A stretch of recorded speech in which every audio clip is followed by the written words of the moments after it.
Mucho se ha hablado de las alianzas de los candidatos a la presidencia y de qué tanto pueden sumar o restar a un aspirante, pero qué tan viable es en la práctica. Una cosa es el deseo y otra lo que permite la ley. Después de la arrodillada de Mocus pidiendo la alianza entre De la Calle y Fajardo, se avivaron los ánimos. Pero la realidad jurídica es otra. Existe una restricción legal que impide las alianzas. Desde el punto de vista legal es absolutamente imposible. En el caso específicamente de la consulta liberal, el Estado gastó 45.000 millones de pesos.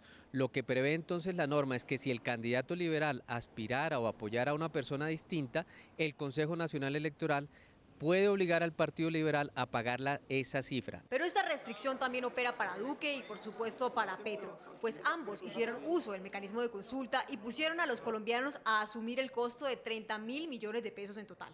El contenido jurídico de esta decisión está contemplada en la Ley 1475 de 2011, donde en su artículo 7 se lee: los partidos y movimientos políticos y sus directivos, las coaliciones, los grupos significativos de ciudadanos y los precandidatos que participan en la consulta no podrán inscribir ni apoyar candidatos distintos a los seleccionados en dicho mecanismo, con excepción de la muerte del candidato. Les preguntamos a algunos candidatos qué opinaban del tema. La decisión hoy en mi campaña es ir a la primera vuelta. El comportamiento del Partido Liberal fue positivo. Lo que tenemos es que movilizar el Partido Liberal. Yo voy a la presidencia de la República. Nosotros tenemos diferencias y estamos en un proceso electoral, diferencias que se tendrán que tramitar en la democracia y que sea el veredicto de las urnas el que determine el ganador. Lo primero que me quejo es de esas consultas que costaron más de 100.000 millones de pesos, de recursos que se hubieran podido dedicar a la salud, a personas que hoy no tienen empleo, a apoyar muchos sectores sociales del país. Por el lado del Congreso, las alianzas o apoyos partidistas también empiezan a sonar, sobre todo para aquellos partidos que no tienen candidato a la presidencia. Tal es el caso, por ejemplo, del partido de la U, pero el panorama tampoco lo tienen tan claro. El partido de la U tiene que tener la capacidad de adoptar una decisión sobre el candidato presidencial, ojalá por consenso. Si no logra un consenso, por mayoría. El panorama es el siguiente: las personas que votaron la consulta de derecha, es decir, los del Centro Democrático y los conservadores, sumaron 6.130.300. Y la consulta de izquierda, incluyendo los votos de Petro y Caicedo, sumaron 3.526.136.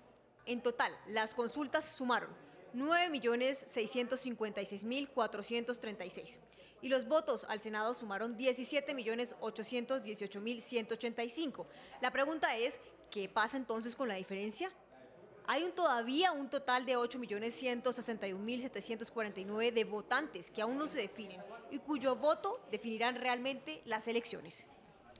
Ayer teníamos, Mauricio, un panorama especulativo bastante divertido porque, dígame si no hacer futurología acerca de lo que va a pasar en la política es absolutamente divertido. Y pensamos que las cosas se iban a ir por ahí, por donde estábamos diciendo todos los medios de comunicación. Y resulta que hoy no, todo se está complicando. ¿Puede o no Humberto de la Calle, sin devolver la plata que costó la consulta del Partido Liberal, hacer alianza con Fajardo? Si uno se va a la norma, la verdad parecería clarísima y pues la respuesta sería no. Pero le pregunto yo, ¿hay formas? Porque recuerde usted que estamos en Colombia. No, pero pues no sé, ni sin ser jurista ni nada parecido, creo que no hay formas legales. Ya Jennifer en la nota nos mostraba la norma que termina regulando este tema de las consultas, las restricciones que pone esa norma y sobre todo nos recordaba por donde arrancamos ayer, nos recordaba las cifras, 8 millones larguitos de votos ahí, puestos en la mesa de papayita para que llegue alguien que no sea alguno de los ganadores de las dos consultas interpartidistas que fueron carátula el día lunes y noticia central, que no sea alguno de ellos dos puestos en la mitad para que se los lleve alguien más, o ellos mismos o alguien más. Inmediatamente, como dice Paula, empezó ese juego deportivo nacional de empezar a armar cábalas. Entonces, que si sale Germán Vargas Lleras y dice, quiero una alianza nacional en donde estén el Partido Conservador, el Partido Liberal, el Partido de la U y Cambio Radical, si llega a sumar todos esos votos, ¡wow!, termina seguramente pasando a la segunda vuelta. Inmediatamente sale Antanas Mocus por su parte y dice, por favor, que se unan Humberto de la Calle y Sergio Fajardo. No sumaría tanto como lo que acabo de decir, pero por lo menos mantendría viva la tercería. Todo el mundo haciendo cábalas, ¡pum!, sale la norma. No, señor. Todo aquel que haya participado en una consulta interpartidista está obligado a honrar el resultado, tanto el movimiento como el individuo. a menos que devuelva la plata. Imagínense ustedes devolviendo el dineral que costó la consulta de noviembre del Partido Liberal o devolviendo la plata que costaron las consultas interpartidistas del domingo pasado. Es decir, quietos en primera. ¿Quietos en primera quiénes? Humberto de la Calle, Iván Duque, que hasta el momento no ha dado señales de plegarse a nadie, y Gustavo Petro. ¿Quiénes podrían moverse en ese caso? Podrían moverse Germán Vargas Lleras, que no tiene ni 5 de ganas de moverse para ningún lado, sino que se muevan hacia él, y Sergio Fajardo, que mucho menos se va a mover hacia las toldas de la Calle, sino que quiere que de la Calle se mueva hacia él. Paula dice, ¿qué forma queda para que haya alianzas? Creo que ninguna. Habrá por allá una cláusula de un abogado que encontrará el entuerto, vaya uno a saber.